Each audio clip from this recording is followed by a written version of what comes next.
صفورا صفورا صفورا وای کجا رفتی؟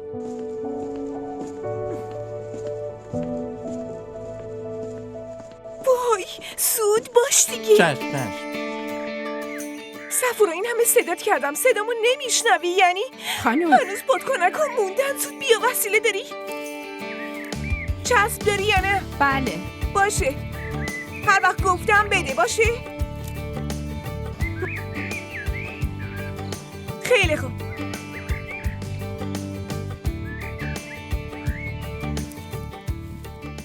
چی کار میکنی؟ اینجا چه خبره؟ چسبو بده. با تو هم هوری میگم اینجا چه خبره؟ این کارا برای چیه؟ مامان من این بالا وایسادم اگه حواسم پرت بشه ممکنه بیافتم. وای تو کلن انگار عقل تو از دست دادی.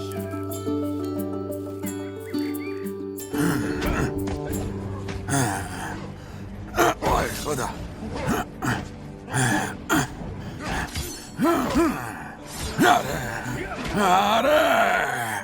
معلومه دیگه اونم دختر همین باباست. اومده بودم پیشت شکایت هوریو بکنم.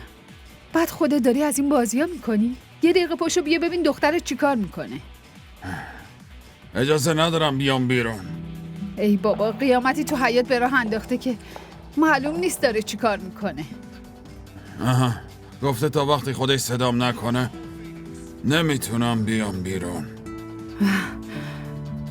هر کاری میخوای بکن. میتونی بازش کنی؟ بله خانم تو مراسمای دیگه هم از اینا زدم. آره خوبه. کیکم اومد. کلاها بادکنک عالیه. میرم بابامو صدا کنم بیاد. بابا دخترم بابا. بیا اینجا. بریم؟ آره فقط این آخرشه. بابا بیا دیگه. خیلی کار خوبی بهش سپردی. خب بالاخره باید یه کاری میکردم تو این قرنطینه. الان تمام میشه. ببین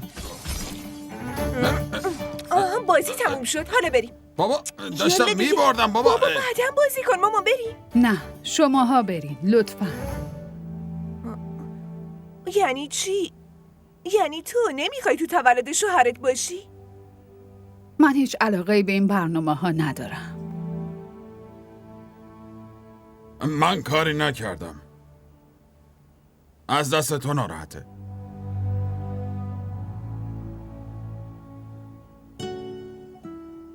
مامان قسم میخورم قول میدم حیاطو این اولش برای تمیزش میکنم. حالا بریم دیگه.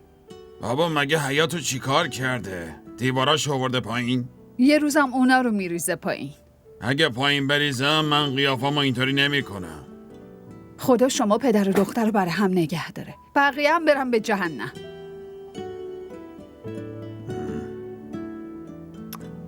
بابا شما بشین اینجا بازی تو بکن. منم برم بند و بساطم رو جمع کنم. وایسا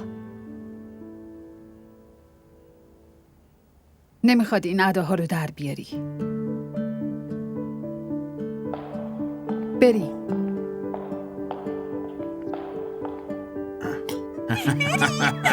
بریم. یه لحظه. نه بابا بریم دیگه. بیا ببین.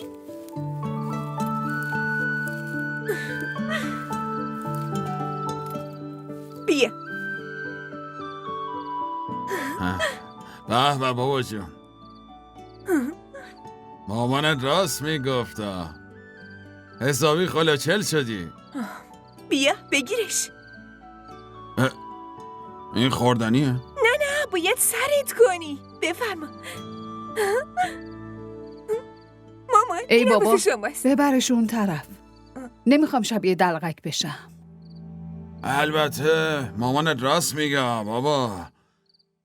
این قرتی بازی ها رو ول کن.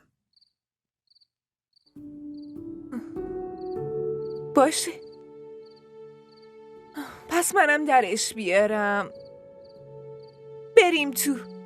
میریم میشینیم و کیکو میباریم مثل همیشه که این کارو میکردیم. باشه حالا وایسا.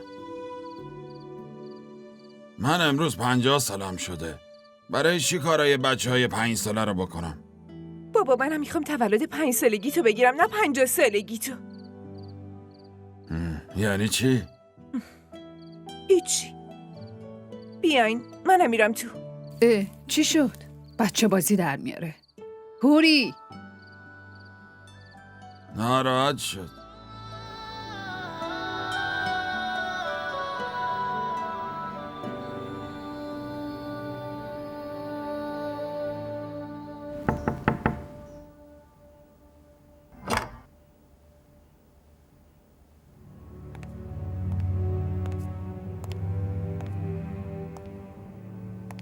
شرمنده بابا.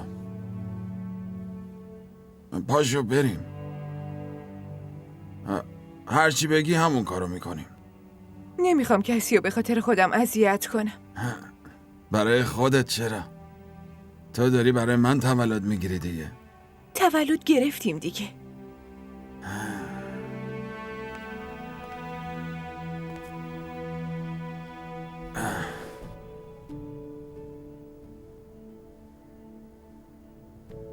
آخه وقتی که اینو باید سرم میکردم اون روز نتونستم. برای همین یکم برام عجیبه. راستش حتی تاریخ تولدم یادم نیست. وقتی رفتم مدرسه هرچی دلشون خواست نوشتن. تا الانم همونه.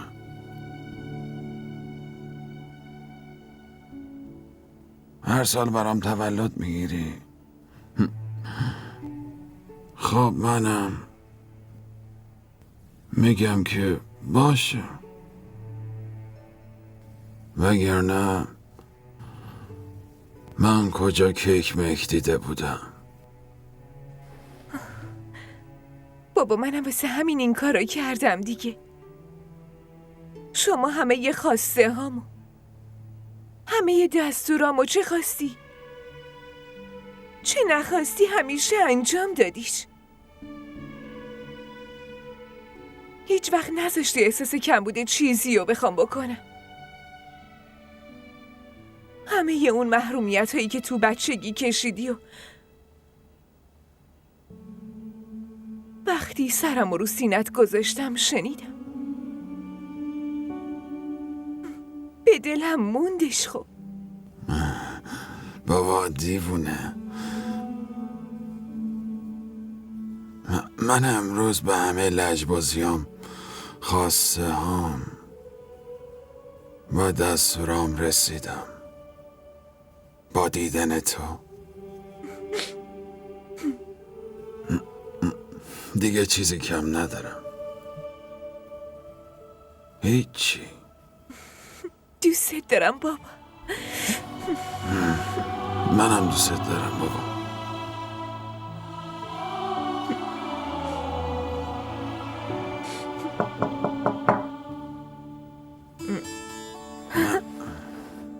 این لوس بازی ها تا کی میخواد طول بکشه؟ خوبه خنده دیگه بسته. پاشو بیا. صفورای بدبخت یه لنگه پا خوش شده که ترقتو بهتره کنه. پاشو زودتر بیا.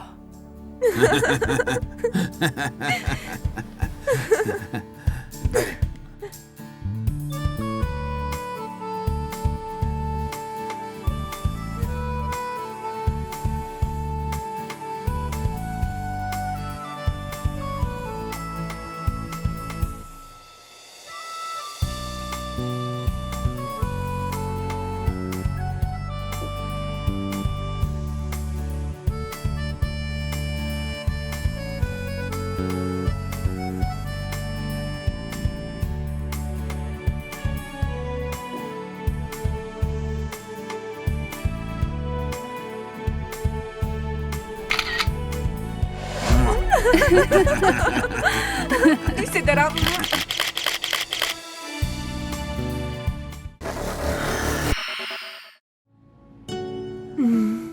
سلام.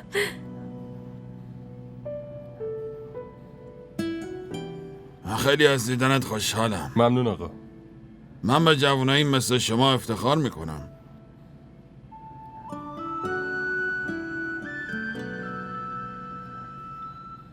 با اینکه میدونم همسال شما هیچ وقت نمیگید چی نیاز دارید، ولی اگه یه وقت مشکلی بود میتونی به هوری بگی.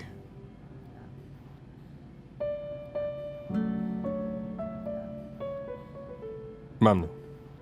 موفق باشی.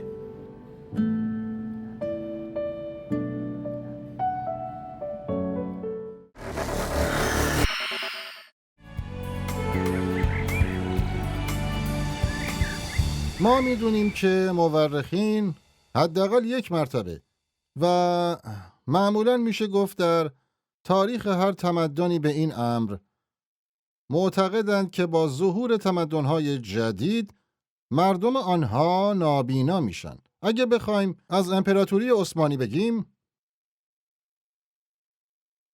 اونجا چه خبره؟ با توی هانیوشا. دارم تو رو میگم هوری. داری چی کار میکنی؟ هیچی استاد. پاشو وایسا. پاشو بیا اینجا لطفا. اون کیفتم همراه خودت بیار. بیا.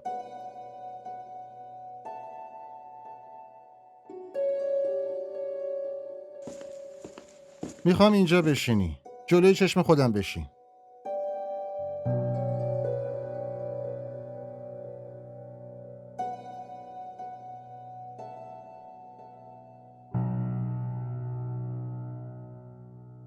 بگیر بشین.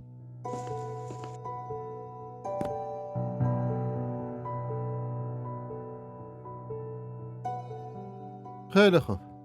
شهروندان چون این امپراتوری های بزرگی در مخالفت با این واقعیت آشکار، نه به عنوان سرزمین مادری بلکه به عنوان سرزمینی موعود از گذشته های بسیار دور.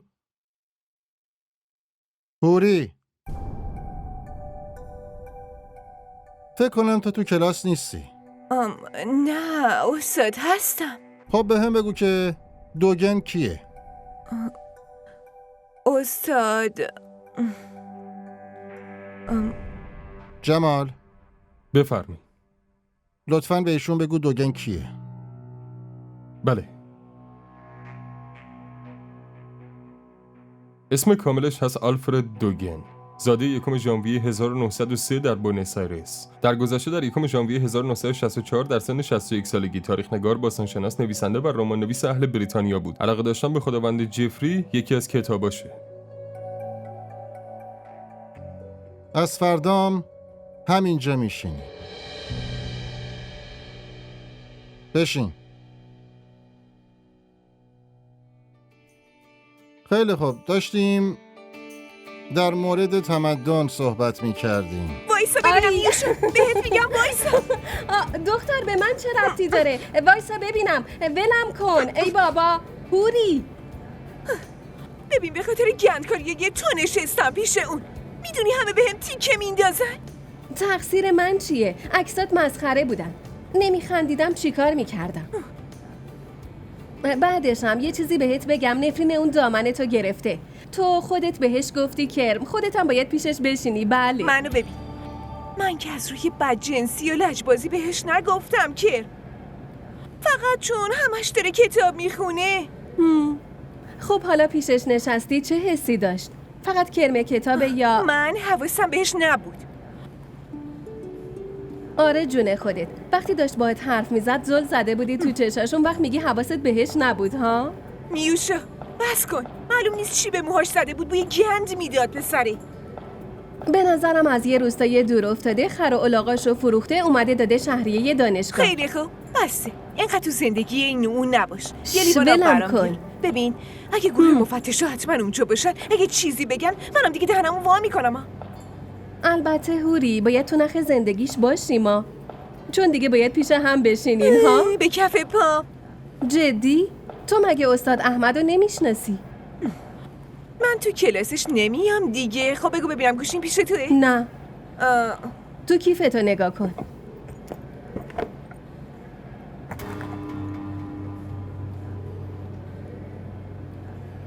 چی شده؟ هی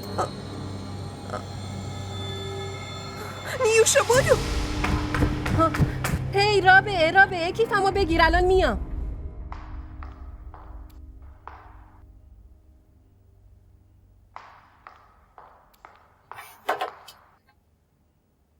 گوشیمو پس بده. گفتم گوشیمو پس بده.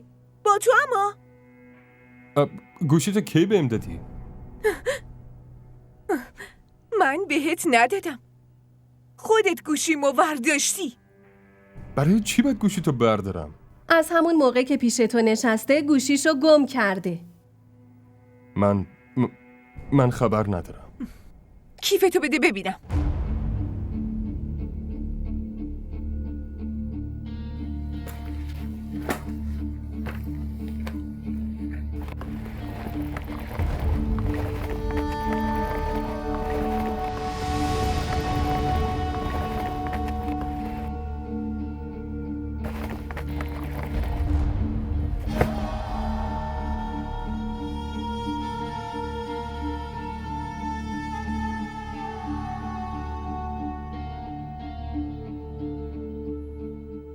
جیباتو خالی کن. زود باش دیگه، خالی کن.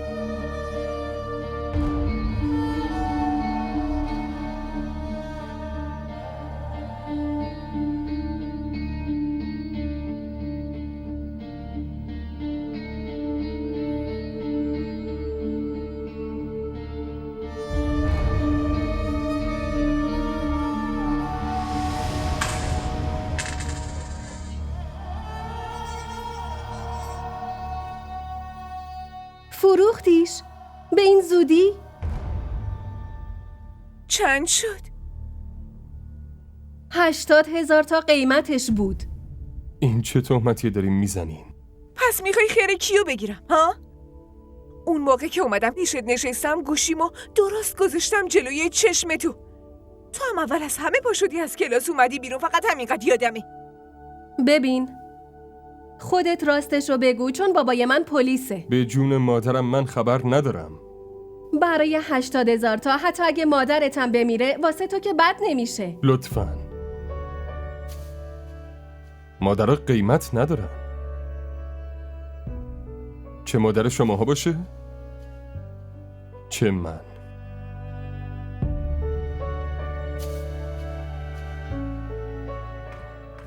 هوری موبایلت کوشش.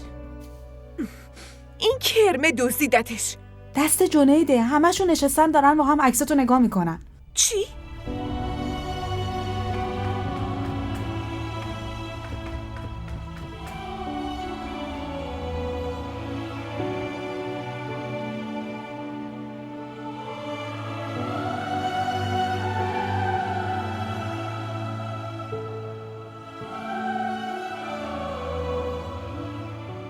بابا من فکر میکردم این باید چند تایی تو آب نمک داشته باشه.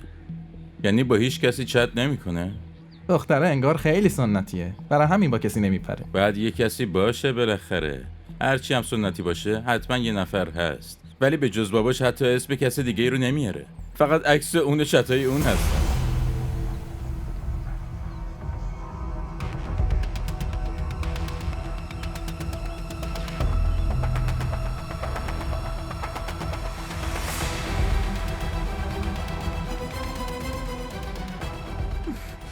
بریم نیوشا.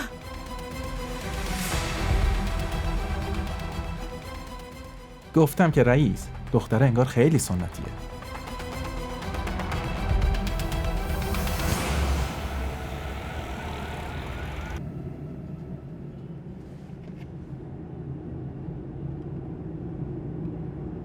شهر وایسا.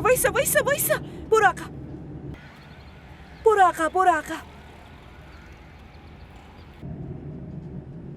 بازم برو عقب.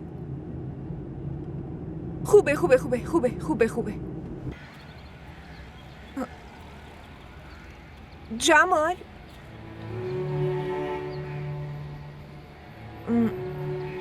چی شده؟ چیزی نیست. بنزین تموم کردم. من شهرام این دورو برای جای پمپ بنزین هست؟ یکم از اینجا دوره. نه ممنون خانم. خودم درستش میکنم. وایسا یه لحظه. خب یه لحظه وایسا حالا.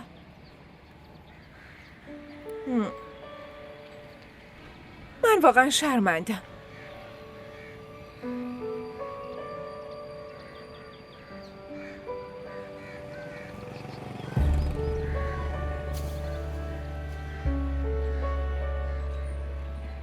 خانم بریم. آره برو.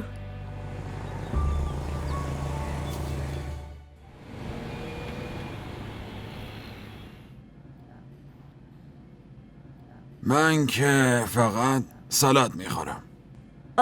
مطمئنی بابا؟ آخه من فکر میکنم یه دیگه هم به جز سالاد باید بخوری بابا جون. آخه میدونی که میای فقط یه ذره غذامو تست کنی هرچی تو بشقابه میخوری؟ نه نگران نباش. اگه لازم شد یه سری به بشقاب خانمم هم میزنم. آره. نه خیرم همچین خبری نیست چون اصلا چیزی سفارش نمیدم. خیلی خوب تصمیم گرفته شد. من لازانیا سفارش میدم، شما سالاد، اگم وسطاش گوشتمون شد بال مرغ سفارش میدیم. باشه؟ خیلی خوب من برم دستشویی.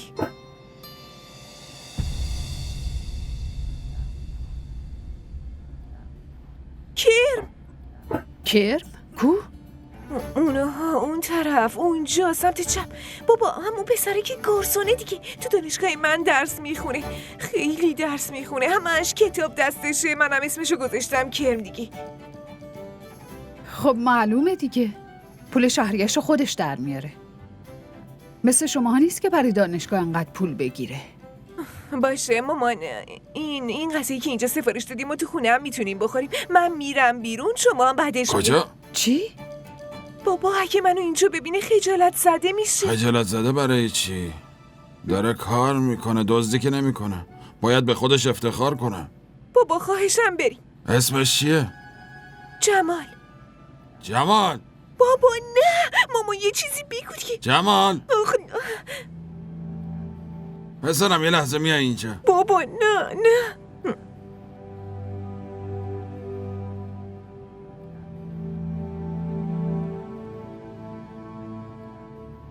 بله آقا. دخترم میگفت شما دوتا یه جا درس میخونید. سلام.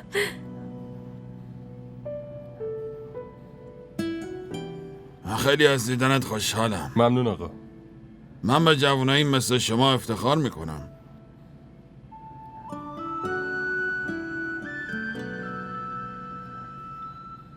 با اینکه میدونم همسال شما هیچ وقت نمیگید چی نیاز دارید، ولی اگه یه وقت مشکلی بود میتونی به هوری بگی.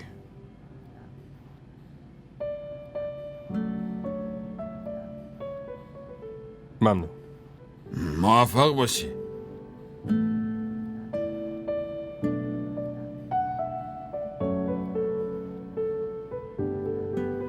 این پسر منو یاد خودم انداخت. من همون موقع که تو این شهر درس میخوندم خب از این کارهای کوچیک موچیک میکردم.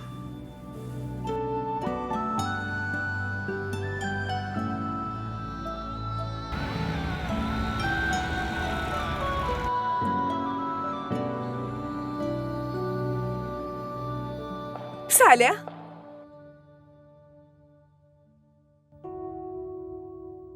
ببین بابام خیلی ازت خوشش اومده. میدونی بهش گفتم همه تاریخ ها رو مثل بلبل حفظی، تاریخ ها، افراد، دوره ها، همه چی رو از پسش برمیای.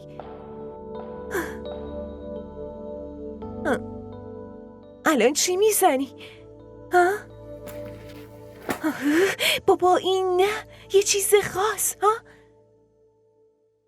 یه قرصی، یه موادی، هر چی، یعنی یه چیزی باید داشته باشی.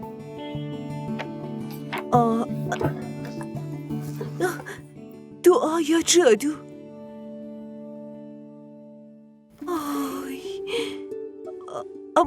باورم نمیشه، یعنی بدون هیچی همه ی کتابا رو از بریاری؟ واقعا اینجوریه؟ مگه میشه؟ تمرکز، فقط تمرکز. تو چی فکر کردی؟ من تمرکز ندارم؟ بابام 3 تا معلم برام گرفتی، مامانم که از همه سختگیرتری.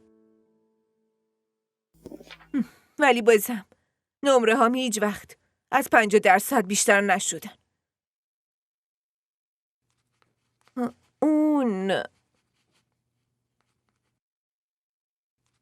حرفم اگه تو رو واقعا ناراحت کرد، من واقعا شرمندم. من اصلا اونطوری نیستم، فقط خب نیوشا خیلی پرم کرده بود.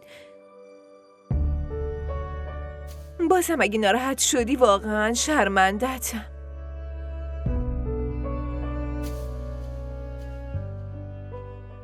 حالا سطحتون تو کلاس اونقدر پایین نیست که خودتون فکر میکنید. من میخوام اون ذوقی رو تو چشای بابام ببینم که وقتی تو رو دید تو چشماش بود. دستمزد بدم؟ نه. شما نمیتونی مثل من بشی. میدونستم، خوب از اول میدونستم که تو از همه خسیستر و بی‌ادب‌تری.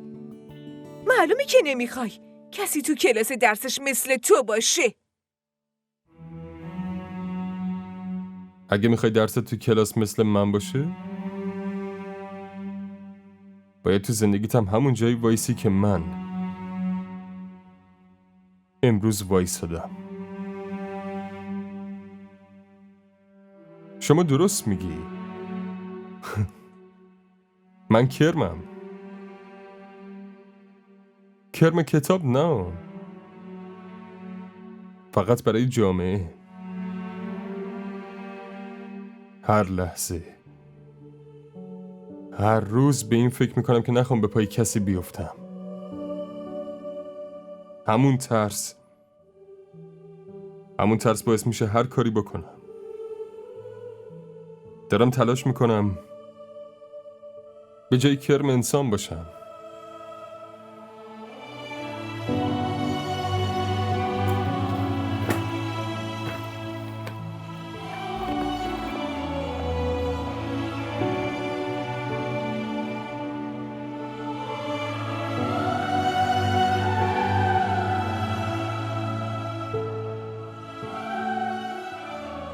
فتح اندلس توسط مسلمانان در زندگی عموم مردم آن سرزمین تحولات زیادی ایجاد کرد. استاد میتونم بیام داخل؟ بله بفرمایید.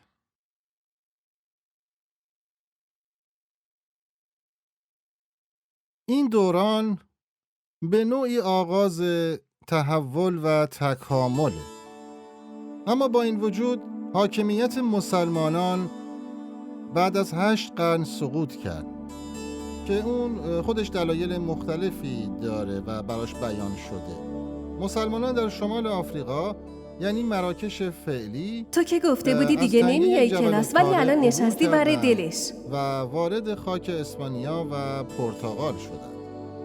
لیسبون پایتخت پرتغال 500 سال در تصرف مسلمانان بوده و در دوره‌ای آره یک صوفی اون به موقع نام فکر می‌کردم ابن این قاضی کرمه، حکومت کرده ولی که الان نه. بسیار فرد عادلی در اون دوره بوده و همچنین بسیار از او به نیکی یاد میشه.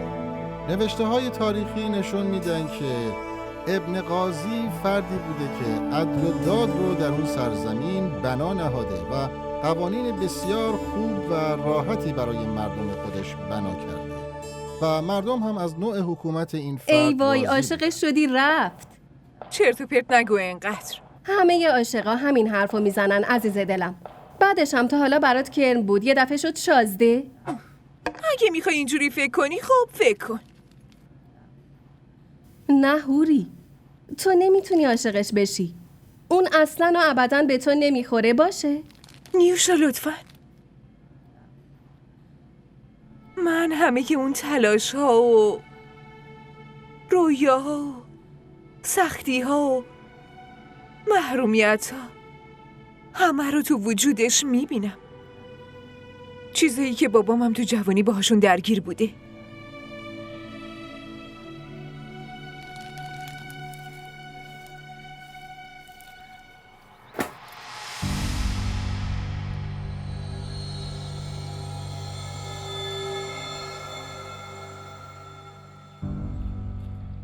اصلا جالب نیست رفی.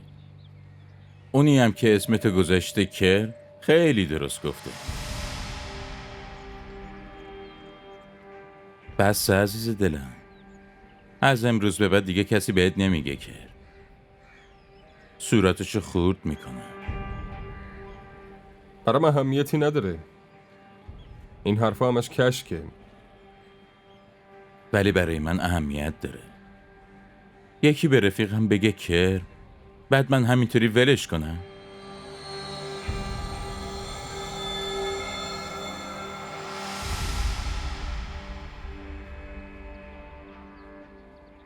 ما تصمیممون رو گرفتیم. میخوایم همیشه دوستت باشیم. اونم از نوع صمیمی. از امروز مشکل تو مشکل منه، مشکل منم مشکل توه. تو دانشگاه هم با هم میچرخیم. تیممون خیلی خدا میشه. خیلی ممنونم.